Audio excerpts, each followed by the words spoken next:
Hey guys, it's Slushy and welcome back to another video. Now today I'm going to be reviewing the immortal classic, Texas Chainsaw Massacre from 1974.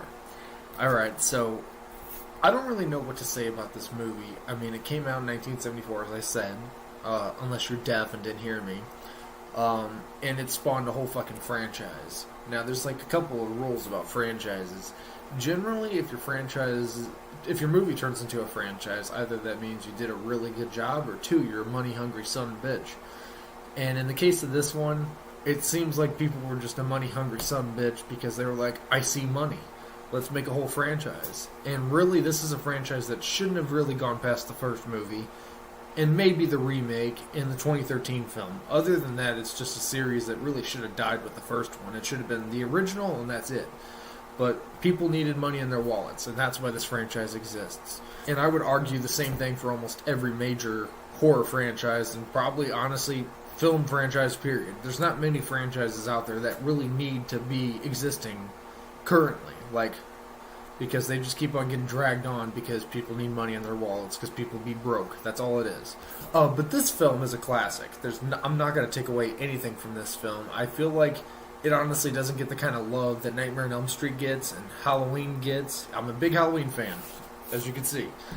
But it just doesn't get the same love, and it really deserves it, because it came before Halloween, quite a good couple of years before Halloween, and it wasn't the first slasher movie ever to be created. There's quite a few that came before it, but it definitely was a huge pioneer, I feel, for the slasher genre and for the horror genre period, and it doesn't get the credit it deserves.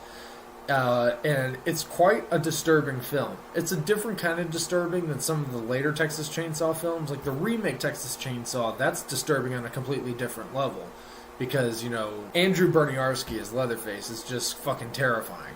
He's the last person I wanted to be chased by. I mean, the guy's fucking huge, he's big, and he's fast. That's the three things you do not want put together whenever you're being chased by somebody of that caliber. So that's fucking terrifying. Gunnar Hansen brings a different kind of disturbing and terrifying portrayal to the character. He's more terrifying and disturbing in the fact that, in the manner of things that he does, more so than things that, the way that he looks. He's not really scary looking.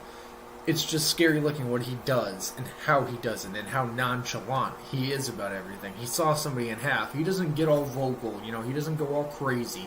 He just does it. Like it's just slicing a piece of cake, he doesn't put a whole lot of energy or effort into it, and that's what makes him the scariest, is because he doesn't need all that over dramatic type shit. He doesn't need to be making all kinds of noise. He doesn't need to be shit talking you like Freddy Krueger. He doesn't need to be super brutal. He just needs to the simplicity of Leatherface and his version of Leatherface is what makes the original such a fucking classic and a movie that's going to be around forever. It's stamped in the books of horror history and film history, period, as a film that's just going to be around forever for audiences to just gasp and get freaked out over. Yeah, is it a scary, terrifying movie? No, but it's definitely a disturbing film in the manner, again, that it's done and shot and such. So Texas Chainsaw is one of my favorite films, along with Halloween. Most of the Halloween movies are pretty much my top 10 favorite horror films and films, period. So I'm kind of biased there, but I do have a few Texas Chainsaw films from this series that are in my top. I don't know why I keep angling at my shirt. That's whatever. But I really love the original Texas Chainsaw Massacre. It's a classic. It's not super gory. It's gory. It has blood in it, don't get me wrong, but it's not like over-the-top gory. Like some horror movies, actually a lot of horror movies, will either have an over-reliance on jump scares or gore. This movie has more of a reliance on suspense. Like, there's not really a shit ton of stuff that happens. There's not a whole lot of kills. So when it does happen, it's like a treat. You're kind of like, ooh, wow. That was fucked up. And then it lingers with you, and it eats at you, like a good horror movie does, like a good old, Carpenter classic, like Halloween. Halloween's not all about the blood and violence, it's about the suspense, the nail-biting suspense, that you're just waiting for something to happen. You're just like, biting your nails, wondering when Michael's going to pop out from behind a corner or a door or something.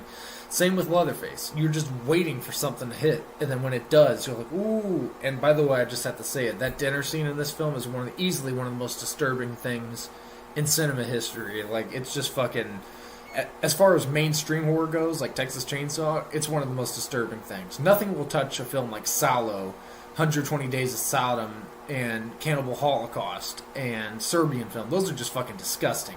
This film is disturbing for, you know, its simplicity and the things like I mentioned, like the dinner scene. But overall, I give Texas Chainsaw Massacre, the first one, a 10 out of 10. It's a fucking perfect movie. I have no faults with this film whatsoever. I would have to beat myself up over and over and over to try to make up something negative about this film. I love it. It's fucking perfection. 10 out of 10 for Tobe Hooper's Texas Chainsaw Massacre. Thank you guys so much for watching this video. Hit like if you enjoyed it. Subscribe if you're not already. Hit the bell to get notified anytime I make a video or stream. Keep up to date with the channels. There's some crazy going on. And I'll see you in the next one. Bye-bye!